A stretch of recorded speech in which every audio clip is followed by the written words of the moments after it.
Would you like to impress your friends with some shocking facts about history's most obvious false prophet? If so, have I got a list for you. YouTube's new and improved, more Sharia-compliant terms of service go into effect today, and what better way to celebrate than by wreaking a little historical havoc on the trust and safety team's favorite pet prophet. There are different kinds of facts about Muhammad. Facts about how dumb he could be, facts about how violent he could be, facts about how deceptive he could be, facts about how incredibly white he was, facts about how many slaves he had and what he did to the ones with vaginas, and so on. But right now, you're going to learn my top 5 most disgusting facts about Muhammad. These are things that make you go, hey. Things that make you go, oh, am I right or am I right? Things that make you go, I think there should be some sort of reward for people who can make it through all 5 facts without vomiting. How about bragging rights in the comments section? Side note to the Muslims who are watching, I would love to see you explain fact number 1. Just remember, if you get mad, you're not getting mad at me, you're getting mad at the facts, all of which will be proven directly from your most trusted sources. So, defend your prophet, if you're able. Now, 4 out of the 5 nauseating facts you're about to ponder are unknown to almost everyone, especially to Muslims. Only one of them is slowly becoming common knowledge. This means that if you share these facts with your Muslim friends, 4 out of 5 of these facts will be almost completely new information to them. I would have liked to have this entire video be unfamiliar facts about Muhammad, but as much as I wanted to shine a light on Muhammad's secret pile of dirty laundry, I couldn't leave one somewhat well-known fact off the list. So let's go ahead and start with the one fact on my list that lots of Muslims and non-Muslims have heard about in the past decade or so. The number 5 most disgusting fact about Muhammad is Muhammad had sex with a prepubescent 9-year-old girl. We've been through the passages on Muhammad's relationship with Aisha 100 times, but just in case someone recently arrived here from the Andromeda Galaxy, let's read one. Sahih al-Bukhari 51:33. Narrated Aisha that the Prophet wrote the marriage contract with her when she was 6 years old, and he consummated his marriage when she was 9 years old, and then she remained with him for 9 years, i.e. till his death. The Muslim sources report that Aisha was playing on a swing when some women came to get her and take her to her husband. She was carrying her dolls as they led her to Muhammad's house, and we know how things must have unfolded once she got to his house. Clearly, he laid her down, took away her dolls, climbed on top of her, and forced his penis inside her. She didn't understand what was happening because no one bothered to tell her about sex. Frightened and confused, she cried because of the pain and bled all over her prophet's bed, but she tried to remain quiet out of respect for her new husband, who, in return, was endangering her life. Muhammad was more than 50 years old when he forced his penis inside his prepubescent 9-year-old child bride. But don't let that keep you from believing that he is, according to Surah 33, verse 21 of the Quran, a beautiful pattern of conduct. Glad we could get that one out of the way. Now for some fun.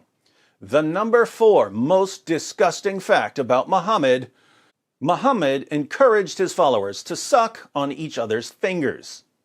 Islam is the only religion I'm aware of that promotes finger sucking. Sahih al-Bukhari 54:56. Narrated Ibn Abbas, the Prophet said, "When you eat, do not wipe your hands till you have licked it or had it licked by somebody else." Sahih Muslim 52:94. It was narrated that Ibn Abbas said, "The Messenger of Allah said, when one of you eats some food, let him not wipe his hand until he has licked it or had it licked." Why did Muhammad want his followers to lick their fingers and to lick each other's fingers? He tells us, Sahih Muslim 5300, It was narrated from Jabir that the Prophet enjoined licking one's fingers and wiping the plate, and he said, "You do not know in which part the blessing is." Muhammad goes through this in other passages. Long story short, Allah hides a blessing somewhere in your food, but you don't know where the blessing is hidden, so you should lick your fingers. If you want someone else to have the blessing, you tell him to lick your fingers. You'll be doing him a favor. You definitely don't want to simply wipe your hands on a napkin, because then the blessing will be on the napkin and Satan will steal it. Now, if you don't know much about how germs spread and why it's a bad idea to be sucking on other people's fingers, no worries. I promise you that by the time we get through fact number 2 and fact number 1, you'll understand perfectly why you should never, ever suck on another man's fingers. But before that, we have the number 3 most disgusting fact about Muhammad. Muhammad swapped spit with little boys. In Bukhari's Al-Adab al-Mufrad, 1183, we read, "It is related that Abu Huraira said, 'I never saw Al-Hasan without my eyes overflowing with tears. That is because the Prophet, may Allah bless him and grant him peace, went out one day and I found him in the mosque. He took my hand and I went along with him. He did not speak to me until we reached the market of Banu Kainuka. He walked around it and looked. Then he left and I left with him until we reached the mosque. He sat down and wrapped himself in his garment. Then he said, 'Where is the little one? Call the little one to me.' Hassan came running and jumped into his lap. Then he put his hand in his beard. Then the Prophet, may Allah bless him and grant him peace, opened his mouth and put his tongue in his mouth. Then he said, 'O Allah, I love him, so love him and the one who loves him.'" According to another hadith, Musnad Ahmed 16,245, Muhammad would suck on the tongues and lips of little boys.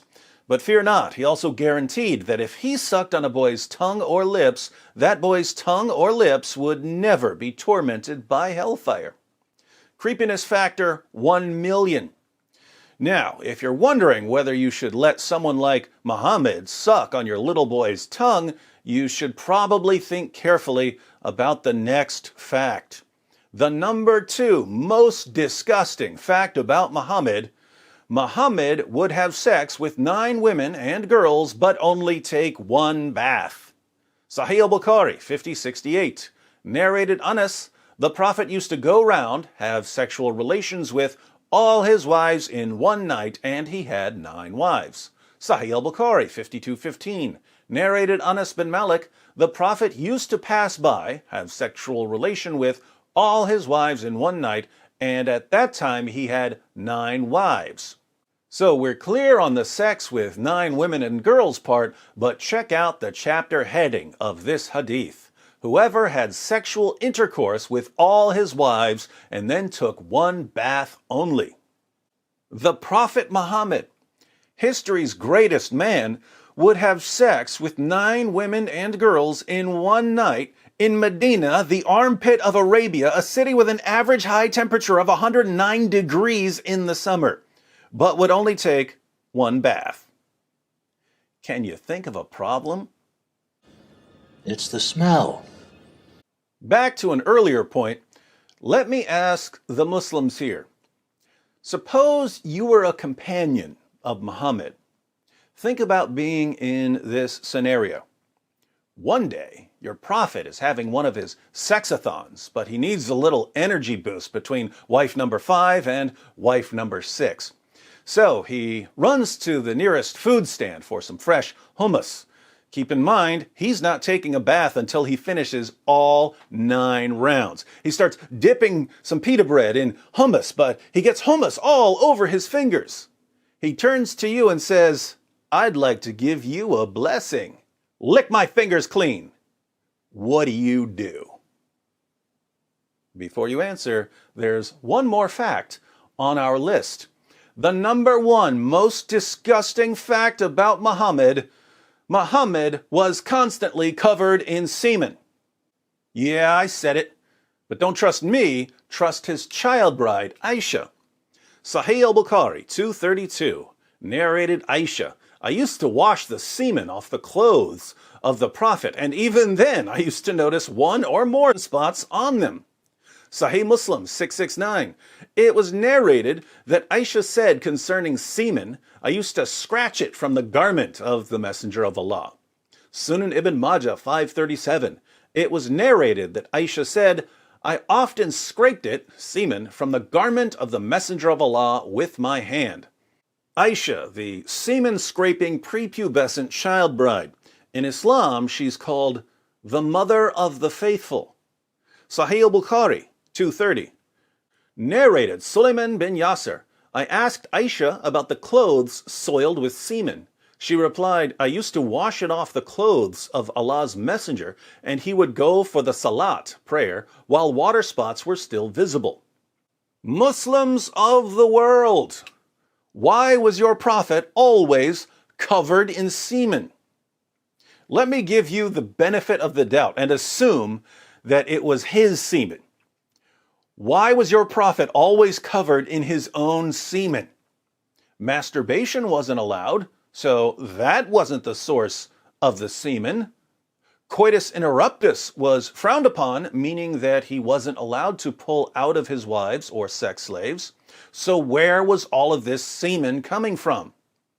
The most charitable conclusion here, if I'm being very, very generous, is that Muhammad must have used his garment, even the garment he would wear to the mosque, as a rag to wipe off his prophet penis after having sex. That's the nicest conclusion I can draw. Trust me, the other conclusions I can draw are much, much worse. Being as charitable as possible, because I'm a charitable kind of guy, I can only conclude that your prophet would have sex with 9 women and girls in a single night, use his own clothes to wipe off his private parts and possibly his wives' private parts after each round, take 1 bath after the entire 9 rounds, and not wash his clothes. Then he would put his clothes on and get ready to head to the mosque. And Aisha, the semen-scratching child bride, would see the semen stains all over him, so she would stop him and try to scratch off or wash off as much as she could. Muhammad would then go to the mosque with wet spots still visible on his clothes. Would you want to be around this guy? Would you want to give him a hug and have his clothes pressing up against yours? Would you want to suck on his fingers? Would you want to suck his fingers clean after lunch? Would you want him sucking on your toddler's tongue? Would you want him marrying your prepubescent daughter? Have you ever met anyone in your entire life who was filthier and more disgusting than Prophet Muhammad? If you're feeling a little nauseous right now, I've got a trick that will make you feel better in just a moment. But before Dr. Wood cures your nausea, be sure to subscribe and click the bell for notifications. I'm not on Facebook or Twitter, so please share this video on other platforms. As always, I'm not stingy with my content, so feel free to mirror my videos on your own channels. If you'd like another way to support the channel, you can click the join button to join the Boom Squad. There are other ways to support in the description box. In the comments, let me know if there are any other disgusting facts about Muhammad that I should have included on this list.